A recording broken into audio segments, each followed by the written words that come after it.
Yo, hello guys, and today in our studio Inscryption. The Inscryption, who likes the digital card games? Personally, I love them much as the Hearthstone, the Gwent from the Witcher universe, outstanding games. So, as I said before, personally I love them. So naturally, when I saw the trailer for Inscryption, I was instantly sold. It looked like a simple and positively addictive game that I could chill out and sink my teeth into for a nice review. After 16 hours so through, I realized that Inscryption is much more than a single card game. I'd never been so happy to be so wrong in my entire life. All through, the addictive part remained very true. In the early hours of this delightful title, you'll be fooled into thinking you know everything there is known about this game. You move a token on a board one step at a time, choosing alternative paths, each one resulting in a different set of enquaders represented by a symbol on the board. Some give you additional cards, others buff your existing ones as well as the new items. Eventually, you'll end up having to battle your deck against the EA foe. The gameplay dynamics are easy to understand. It's simple turn-based affair. Each card has attack and defensive points, and your goal is to tilt your opponent's skills 5 points in their direction to win the match. Strategy can be your key to victory, and if you're lucky enough on your draw, you can even win in a first turn. The opposite can be course true, as you can also lose quite quickly, as the battles can go pear-shaped in the space of a couple of turns.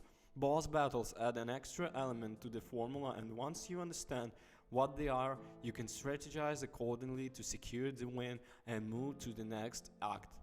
Naturally, you're going to lose a lot as you plot through, etc. Sometimes it's unlucky, often it's a bad deck building or generally bad planning.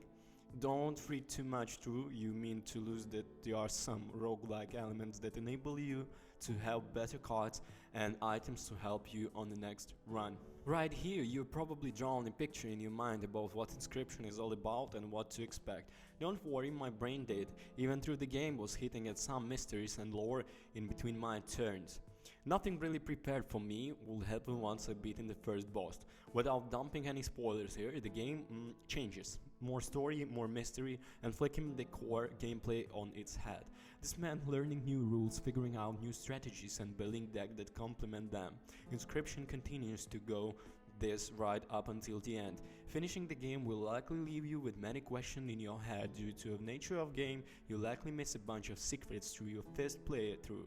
To find the answers, you find an abundance of help from the community that has tried into the ARG elements that Inscryption has woven to experience.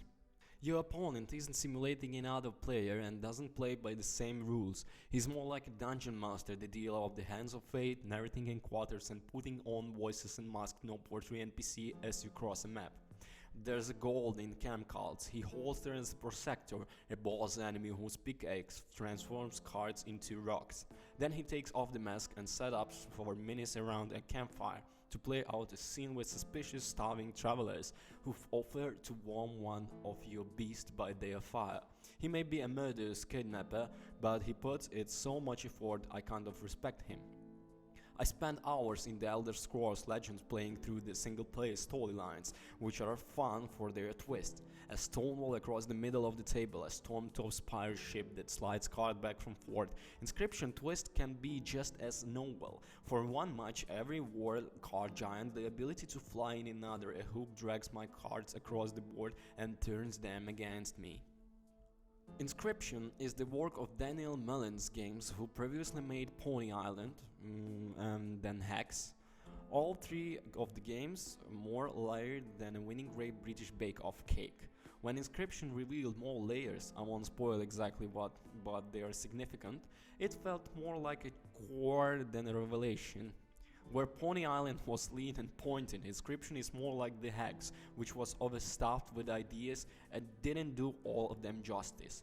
In initial hours, Inscryption is an early delight full of mystery that feels fades long before it ends, and now I think I prefer if board game night moved on. We played something else, even if the Kickstarter nonsense that comes with the 5 kilograms of plastic figures and takes half of the night to explain.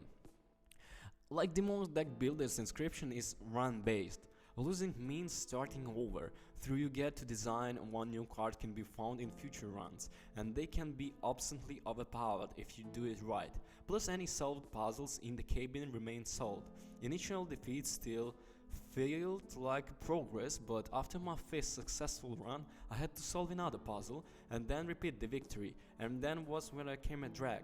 The multi-stage boss battles are initially full of surprises, trading animal pets for OP cards, for example, that become more chore-like each time they repeated.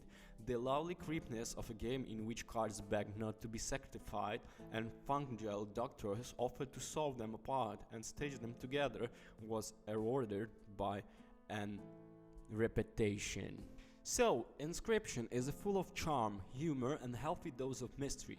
Forget what you know about this game, it's so much more. It's the type of game you revisit, talk about every day, buy for your friends to join on the action. It's simply that good. Definitely a game you want to grab today.